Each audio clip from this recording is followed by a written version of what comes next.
So let's see. Oh, it looks Test. like it. It Oh, looks I was gonna like. talk my shit already, bro. I was gonna say, is It this the looks. worst laptop you've had or the best? I know, right? It looks like we're finally at a place now where I can just turn on my laptop, set up my gear, and it's working. It's almost like we should have been here already with technology, you know? I swear, it's like we're in the year that we should be in Yeah. for technology. It's pretty great. Well, I think you already know where we are and what we're doing here. We're in the lab. It's another episode of Two Detroit nerds. Detroit Nerds. It's me, your host, Adam, with The one and only Dom. Dom. What are we doing this summer, man? What's going on? What's Bro, happening? We got a very eventful summer coming up for you guys right now. We got anime expos to hit. Anime Expo. We got plenty of other events to hit. We got content coming. We're going to be doing more burger tours. It's going to be crazy this summer. I mean, the Two Detroit Nerds Network is launching this summer. We're going to be crazy. on your phone. We're going to be on your feed. We're going to be making so much content you can't get rid of us. It's going to be sickening. And, we're also collabing, y'all. and So we're- be on the lookout for those. And we're also going to be bringing more people onto the show. If you're a listener and you think you're interesting and you want to be on this show and you want to talk to us, just go ahead and email us at twoblacknerds@proton.me. That's two black nerds at proton.me. There, you can always talk to us and let us know what you think about the show, or if you've got some recommendations for things you want us to talk about. We always read user emails, and we'd love to hear from you, so please check us out. But yeah, that's my plug. Yeah. We have some things we want to talk about. I know last episode we did a little bit just like kind of touching the waters on new anime and video games. I kind of want to get to that, but right now I just wanted to kind of talk about what do you do when it's summertime, Dom? Like what is your ritual of getting out of the winter? What does that look like? It involves a lot of outdoors activities, I'm sure, as anybody else would be into. But me specifically, as we already talked about yesterday, something about that summertime air hits you. You just activate. It's just you who you should be. So I'm real into beach trips. I also realized I like to go to a lot of concerts during the summertime. It's a lot Nice. different than the wintertime experience of a concert. You know, due to driving, most of these venues are a good little drive out the way, which snow, ice, those kind of things can kind of hinder your distance or your travels. But yeah. outside of that, man, it's just, like I said, it's all outdoors things. I like going to my boy's house. A couple of my boys have pools. We go out. They got a barbecue going. We're swimming, just laying by the water. I've done other things as well. I kind of want to go skydiving again. You want to go skydiving? You've been skydiving? Yes, I have. When did you go skydiving? How'd that happen? I think it was 2 or 3 years ago now on my birthday. Oh, 2 years shit. ago. It was kind of spontaneous, bro. It was like a month before my birthday. Yeah. My little brother was like, hey, you want to go skydiving? And I'm like, huh? And he's like, yeah, skydiving. I'm like, wait, come again? I heard the motherfucker the first time, but it is what it is. I was real iffy about that, man. I'm not scared of heights to an extent, but I was like, I don't know how skydiving sounds. And we got it together. It was me, him, 2 of my boys, and life-changing. So did you jump out of a plane, or was it Yes. one of those? So it was a legit skydive. Legit skydive. It wasn't one of those buildings you go Rooms, to yeah. where it's just like the fan propels you Yeah, into the yeah. air, and you know, it was like It was a real one.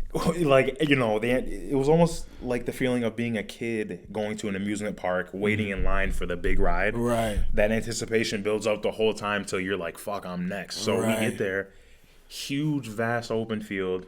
You're seeing multiple planes take off, people coming down in the landing zone, all these things. And I'm just like, I'm geeked, you know, I'm pumped. I'm like, hell yeah, this is going to be crazy. And then you go sign in, you go check in, do what you do. And then they bring you around like, well, here's the safety features. Here's what you got to do. And I'm like, okay, sweet. You know, I'm calm still at this whole time. We put the gear on. We get our instructors that we're going to be strapped to jump with. Still calm as ever. Get in the plane. Zooming in the air. Yeah. I forgot how high up it is, but it's real high. And Yeah. somehow I kept my cool the whole time. Not until I felt the plane go from this angle to this. Oh. That's when I was like, oh shit, it's coming now. Yeah. I'm like, this whole time I'm good. I'm just sitting here. I've been in planes before. I was all right with that. Then they, you know, do the little circle back. They get over the landing zone, and I'm like, me being that it was my birthday, of course, I was the first one that had to go. So Yeah. I'm like, you know what? Let me be the first one. Let me get this shit out the way right now. Let me just take it like a champ. Yeah. Bro, you jump out. The way everything, first and foremost, the way everything looks from that view, being that high up, reminds me so much of Call of Duty. Now, when you're on the ground, you're seeing everything for what it is. You're seeing hills, bumps, roads, curves, all these things. When you're that high in the air, everything is gridded out. Right. Every single thing you see, like you can kind of tell a mastermind had to put that together to know that everywhere would be laid out in this same sense. And Right. it just looks crazy from up there because everything, like a house, if I'm standing next to this house, it looks huge to me, you know? Whereas I'm in the air and it's tiny, like that big. So that was a crazy thing to experience. Another thing that really got the bad side of me was the weather, or the weather change of being that high up. How it was a hot ass day. Yeah. Being that high up, not, I don't want to say freezing, but it was like super, super cold. All the wind hitting your body. Oh shit. So you jump out and you're just feeling this, and you're like, yeah. The free fall feeling is insane. Dude. You literally feel like because of the amount of time you're dropping for, you're just floating. Like it's just like, whoa, are we ever gonna hit the ground? And then as soon as you get within a certain level, it's like all the heat just hits you and you're like, whoa. And man, it was insane. But so you're saying you can feel the air temperature change drastically from being at a higher altitude to being at a lower altitude. Drastically, bro. Wow, that's not crazy. That I expected different, but I was just you can say how that is at any time. You know, it can be explained to you, oh, this happens when you're this high in there, but until you feel it, you're like, right. Wow. Like that quick too. Right. And man, it was just, there was actually a little bit of a scare that day too. Not with me, not with any of my boys or my instructors, but on some of the rounds to go up and jump, they have a couple solo instructors go by themselves just to like, I guess test the chutes. Yeah. Kind of a shitty job if you ask me, but whatever it may be. And one of the guys, bro, this was literally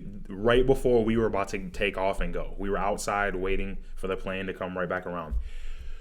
All the people before us come down, everything's fine. Then I'm not even looking in the air. I'm on my phone or something. I just hear, whoa, whoa, whoa. And I look up, and one of the instructors is like the landing zone is here, let's say, right? Here's residential homes. Here's the road, all this. Not supposed to go outside of this line. Right. This dude's in the air right here. House is right here. Oh, shit. So he pulls his chute. He's like coming around doing these circles. And when you're watching this in real time, you're thinking, dude, he's flying through somebody's roof right now. Right. If I shit you not, bro, let's say the mic is the house. Yeah. He landed right here on the ground. Right next to it. I shit you not. I was like, oh my God. I turned to my instructor. I was like, is that supposed to happen? He just shook his head, like just so ashamed. He was like, never. That's never supposed to happen. But holy shit. Once in a while it does. And I was like, yeah, that's a good thing to see right before I'm about to take off. Couldn't be me, I'll tell you that. Hey, bro. Couldn't be me. It's not for everybody. And I don't think that's one of those things you need to experience in life to like feel as though your life has changed from that moment. It's definitely life changing, but I would never go to the lengths of saying go skydiving to change your life. Right. So it's one of those things where you're gonna have a great time if you do it. It's definitely worth doing, but it's not this thing of like, oh, you're never gonna be the same after you skydive. Right. Yeah. Maybe the first few days, you're Yeah. thinking in your head, I would just fucking jump out of however many tens of thousands of feet in the air with just a parachute saving my life, but. It's fun, and here's one thing I will say about it. I would much rather get my thrills in a different way. Like, I actually just had this conversation with my little brother who went with me.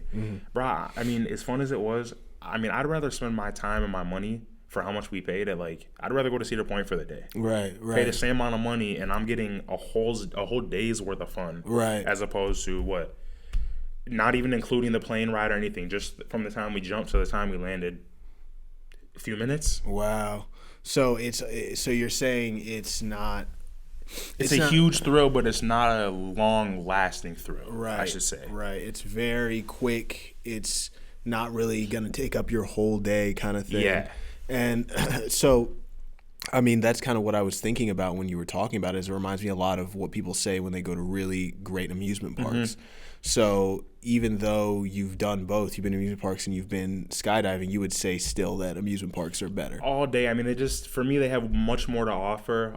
You're not really going to an amusement park for one sole reason, which I mean, what else can you do when you're going skydiving but skydiving? Right. I mean, I noticed that, but I'm definitely glad I checked that off my bucket list because it's something I've always said I wanted to do just from being the avid amusement park goer that I was in my younger age. Just loving that feeling of being high up and just dropping and going through the loops and whatever. I just wanted to kind of feel that next step up, which I would say maybe bungee jumping would come before skydiving, but I just cut out the middleman and just went straight there. Right. Bungee jumping. Yeah, I'm straight on that. I've been skydiving and I would not go bungee jumping. Yeah, I don't think bungee jumping is wise. I don't think it's a wise thing to do. That thing snaps. You're done. You're splattered on the ground. You're so Hopefully done. there's water under you. Right. You better hope. And even if there is that water, you're gonna hit it so fast. Yeah, bro. Nah, I'm good off that. But the coolest thing about, I feel like, this time of year, at least from growing up, this was kind of the amusement park time of the year. Like end of the year, end of school, you're going out with your friends, you're taking road trips to go places. Yeah, I remember in Maryland we'd go to, there were two places. There was King's Dominion and Hershey Park. Hershey Park was in Pennsylvania. I've for sure heard of Hershey Park. I don't think I've heard of King's Dominion, though. King's Dominion, I believe, is in Virginia. It's a smaller one. It's good. It's nice, but Hershey Park is really the nicest one. But the nicest of the nicest is Cedar Point. 100%. Cedar Point. No contest there. I mean, I haven't even been to Six Flags before. It's not that great. I've been told that, and I can just tell from seeing what I've seen enough, just at face value. I know for a fact Cedar Point's number one. Bro. They are. It's a whole fucking island of its own. You know what I'm saying? Yeah. Just for the amusement park. And, hey, I'm sorry, if we have any Ohio listeners, but at least you guys got one thing going for you. Right. Hey, listen. And it's a good thing to have going. It's a good thing to have going for you. I mean, your entire state sucks, and it's a cultureless wasteland, but you have Cedar Point. And it's kept you guys cemented as long as it's been there. And, hey, I will give it his credit. That's sick, yeah. But, no, I just remember Cedar Point when I was really young. I had to have been in, like, 5th grade. And just wall-to-wall fun. Nonstop. Yeah, there was lines. Yeah, whatever. It's an amusement park. But when you actually get to enjoy yourself, the amount of fun per minute is crazy. Whereas I feel like in a lot of places, you're looking for maybe 1 or 2 rides that are like the big capstone rides. And those are the ones you're going to wait all day in line for. Then you ride that 1 or 2 rides. Then you're like, okay, well, I just did this entire... what we came for. Yeah, right. Whereas Cedar Point, everything was fun. Yeah, I also think that's what they realized after a certain point that they were going to start to shape their park after. Because when Cedar Point first opened, it was mainly strictly for the rides. I remember they have pictures posted all over Cedar Point of the original rides, the few first original roller coasters, the first metal one, all these things. And you can tell at some point that was their drive. That was like their end point, was just that. But for what it's turned into today, it's like you can literally be like the worst roller coaster fan there's ever been. Like, just hate them, with a passion, and they still got stuff there for you to do. They have everything there, so it's like you can never go wrong going there. You can never go wrong. So what are you going to do when they start having VR, video game, anime, RPGs that you go to a Cedar Point-like amusement park, you put on a headset, and then you play in an anime isekai video game? What are you going to do when that happens? So, look, I think VR is one of the coolest inventions that's come out because of the I'm just such a big fan of video games, so of course I'm gonna think that. But in terms of me using it myself, there's a couple of things that they still have not been able to get right as far as I'm concerned. That is a heavy factor into it becoming successful, and that is tricking your brain to know what it truly is that's happening. Like, I don't know if you've seen it, but there was like really bad tests with people's equilibrium just being completely off because of what you're seeing isn't what it really is, and it's kind of hard to trick your brain to fully become immersed within that. From what I've seen, I haven't done any studying on it in the last couple of years to know, but if they get that down, and it's not on no like essay or some Sword Art Online shit or like anything like that, I'm cool with it. But I mean, as a kid, that was one of my fucking dreams, bro. Just walk into a room, put a helmet on, and you're in there, and you're doing any little thing. That'd be insane, bro. I can't imagine. I always think, like, at least within the video game world, how far we've come and where we're at right now, what's going to be within the next 5 to 10 years in the video game world. Right. Because we're still at the age of consoles, which I'm fine with. I have no problem with that whatsoever. But I feel like the only step forward from there would be VR. VR. But I think that we're about 10 years too early. Like when I see VR right now, it's not that much different than it was 10, 15 years ago. I think maybe just the introduction of high fidelity HDR and image resonance that makes images look very vibrant up close. Yeah. That might be the only thing I can think of that's really made VR seem more immersive. But when it comes to the actual boundary breaking of the difference between reality and the actual experience that you're going through, they still haven't been able to fully fool me yet. No, yeah, and that's the hardest thing they're gonna have to pick up on. And until they do that, it won't be any better than just watching something up or really the Oculus. close. Like, I've done the one of my buddies had the little Oculus you can get from Best Buy, and they have like a little boxing game on there. They got like the Saber game on there. And they got this other one where it's like I would call it like a sightseeing game. You can kind of just pick all these different landscapes and advance or progress so far into it just to see different views within there. And I mean, it's cool, don't get me wrong, but at the same time, I feel exactly how you did. I feel like I would get a better experience still playing off of a console than what I've played on the VR as far as it is right now. No, definitely. I think it's not quite at a point yet where it makes sense. Yeah. It's still a nice trick. It's still a cool thing to show your friends. Oh, I've got this Oculus. Let's play around with it for 15 minutes. But it's not bringing me into the game. No. It's not. So because of that, but what my question was like, when we do get there, are you 100%. You're going. So if they started getting rid, like let's say they're like, we're shutting down Cedar Point, we're gonna just make it a VR experience. Nice, SAO, Sword Art Online, anime isekai, Wasteland, just have fun. Have fun, yeah. All day, you'd bro. be down for that. You'd be into that. Like even as a kid, like I've always had these thoughts in my head of like just strictly with anime, for example, since we're on the topic of that becoming the type of VR titles we're going to be seeing. Could you text and just say record? Yeah. So I've always thought in my head when I've watched like Pokemon as a kid or any Dragon Ball Z, Naruto, anything, I've always said to myself as a kid, if I was ever in one of these shows, I would be number one. Yeah. I'm training every single day of my life. I am practicing. So I feel like the closest we're going to get to that would be VR. Or VR. You best believe I'm kiddie throwing there, bro. You would spend all your time in there. You would just all train and become the most maxed out player in the VR Nobody's world. gonna be able to. I'm gonna have 20 motherfuckers trying to kill me. They're all their attacks are coming. Nothing's happening. Man, I don't know. I don't think I would just like I am in regular gaming. I don't think I would get competitive with VR. I think what I would really do is just solo experience. Yeah, just be somebody just running around, enjoying get lost, bro. Yeah, getting lost in the experience and the immersiveness. That's what I do in video games, anyways. Is I'll just spend a bunch of time exploring and like scavenging and stuff. But you can appreciate the game more for that too, because a lot of these people, especially with the rollouts and the way that they're releasing games these days, they're so quick, right? So it's almost like depending on the game and the company behind it, you can kind of like shit talk them a little bit to see like, damn, you guys did this in a year or two, and it's like look at the problem. Whereas there's other titles coming out where it makes you appreciate the game more because you go explore and you see like how much time and dedication was really put behind the craft of this game.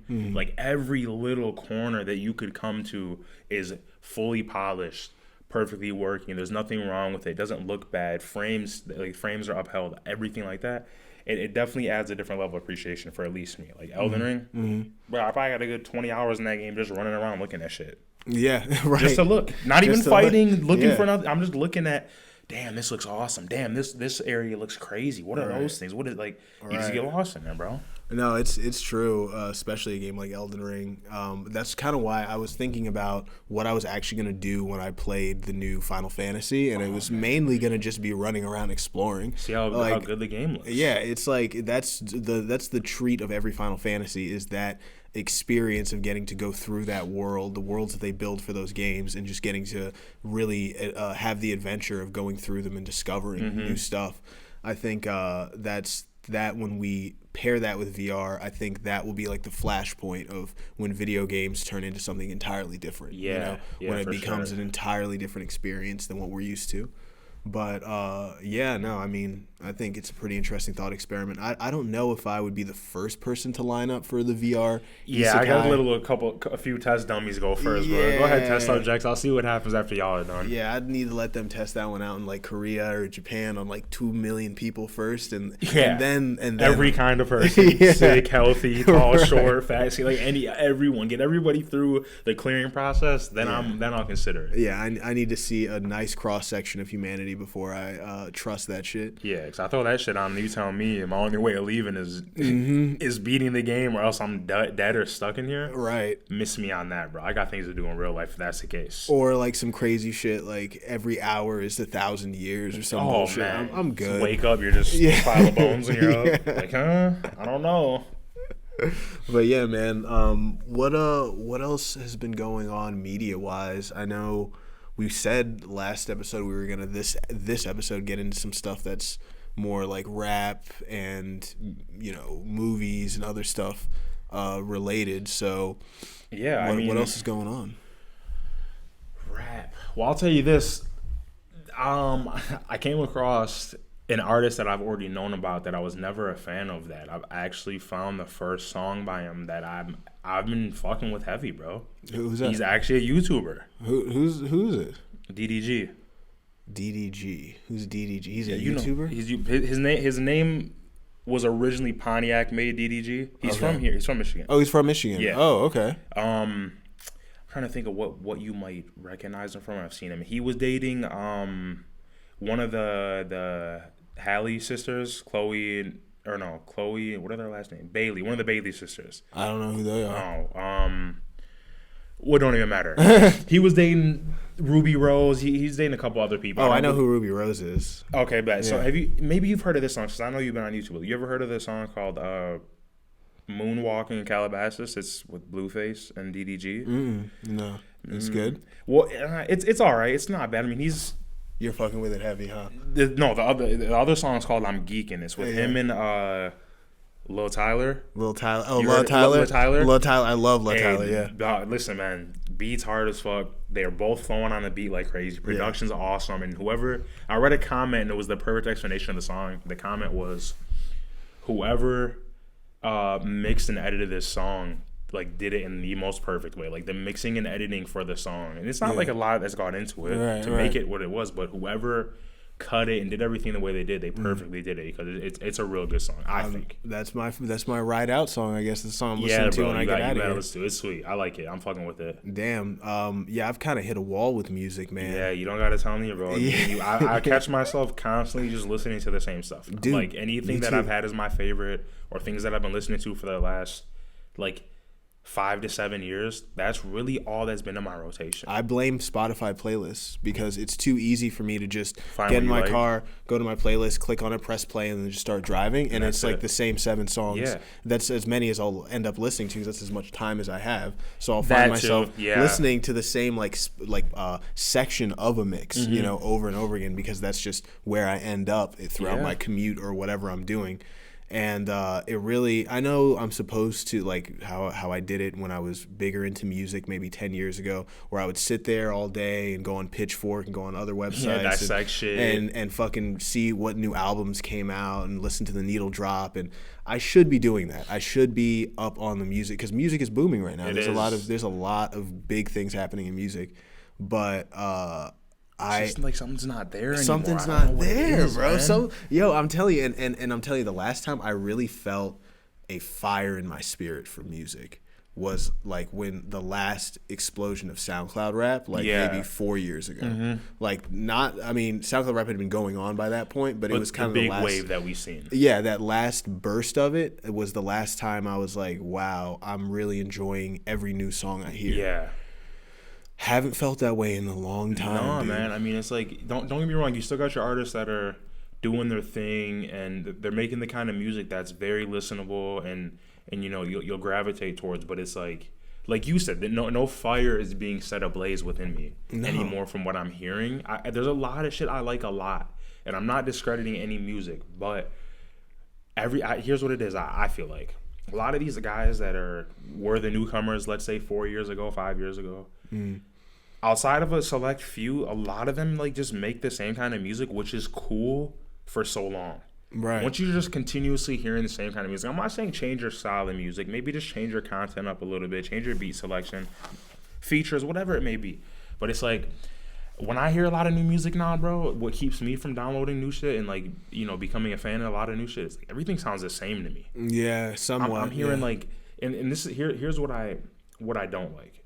The samples I'm hearing now, I don't even consider it a sample, because I'm hearing a lot of songs on the radio with the exact same beat as a song from the 90s, maybe with an 808 drum or a kick behind it. Oh wait, you mean when they would literally rip songs from the 90s and just put it back on the radio with like a new verse from a current artist? Yeah, maybe a couple different sounds added to it, like that kind of shit. Really, like there's been a few cases where that works for me. Yeah, but a lot of them I'm just like, bro, like this is nonstop the same thing over. It's just literally copy paste like any other artist, and I'm like, what happened to the creativity? Like with sampling from before 2010, I would say you would actually have to go find where the sample of a song came out. Whereas it was now you're like, damn, this is that song. Yeah. Right away, you know it.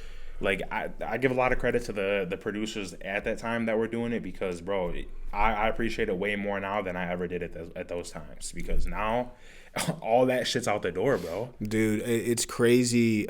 If I were a kid that was 16 right now, where would I really even be exposed to generally good music? You would have to hopefully have a family member, honestly, that had that great library composed of a lot of shit, because it's hard now, bro. There's no there's not as much authenticity. There's not as much authenticity and originality, but also there's not as much just like sonically good sounding stuff. Yeah, like outside of shit that we've heard already. Stuff that's just being repeated over and over again. It's not being done better than anybody like from before that was already making that sound. No, you know what song I thought was like, because I was trying to get off my high horse. I was like, you know what? I make fun of pop, but I secretly like pop. Like there's real good pop music out there. Yeah, I definitely like pop. So I was like, what's a pop song that was good? And I thought that song by the Kid Laroi, "Stay" with Justin Bieber that came out like 5-6 months ago. I was like, okay, this is a song that sonically sounds good. It's like, like you can hear it for sure. You can hear that it sounds like a good pop song. It was put together well, everything. And what blew my mind was like, wow, that's so rare nowadays. Like just hearing a song that I hear on the radio that I've never heard before, don't listen to either of the artists, and I just turn it on and I'm like, oh, not bad. Like how rare is that feeling? And that's terrible to say. It's so terrible just to give something the stamp of not bad. Not bad. I remember like a pre-age, like I just remember like, I want to say like 2012. 2012 was, for our generation, at least for me personally, that was a time of a golden age of rap, because, bro, that was like the way that the timing was with all these releases, all these different artists that were becoming the ones that you knew were going to be big of their generation. Everybody was on and popping. I'm talking about the release of like ASAP came out strong, Kendrick was strong, Drake was out there. Yeah.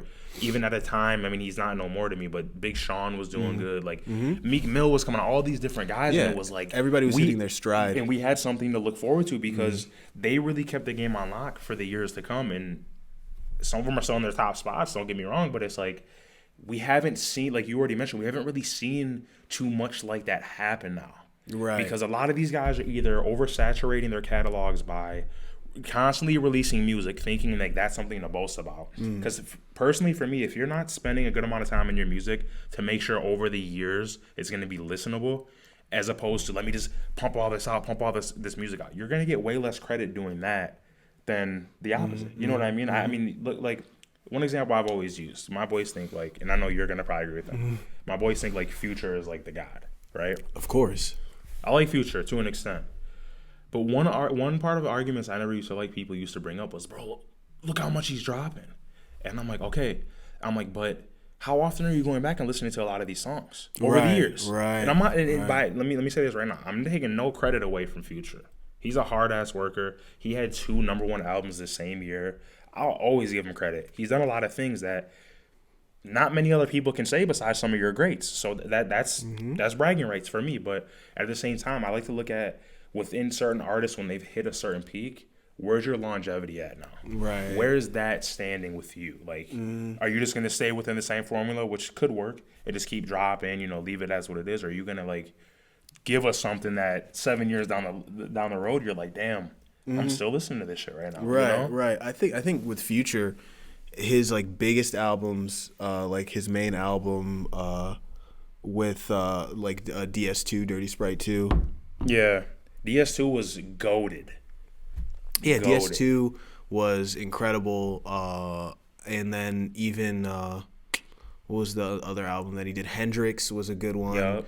And then The Wizard.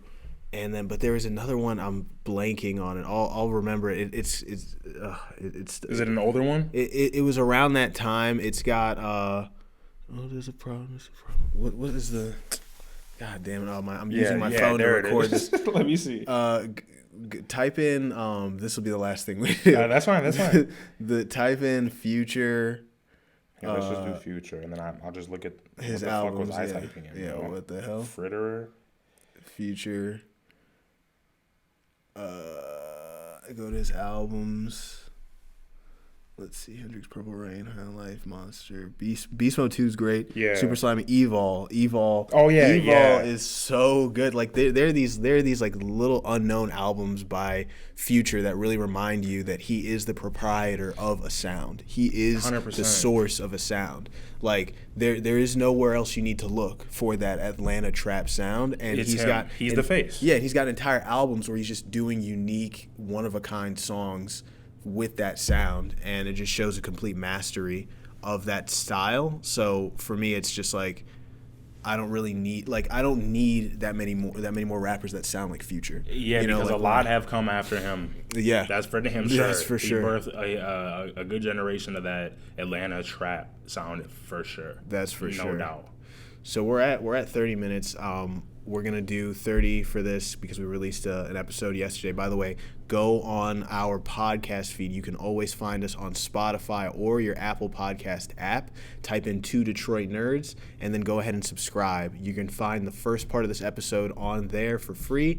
And then, of course, you're watching this on YouTube. Please subscribe to here, like this video, and share it. Share it with your friends. Tell other people about it.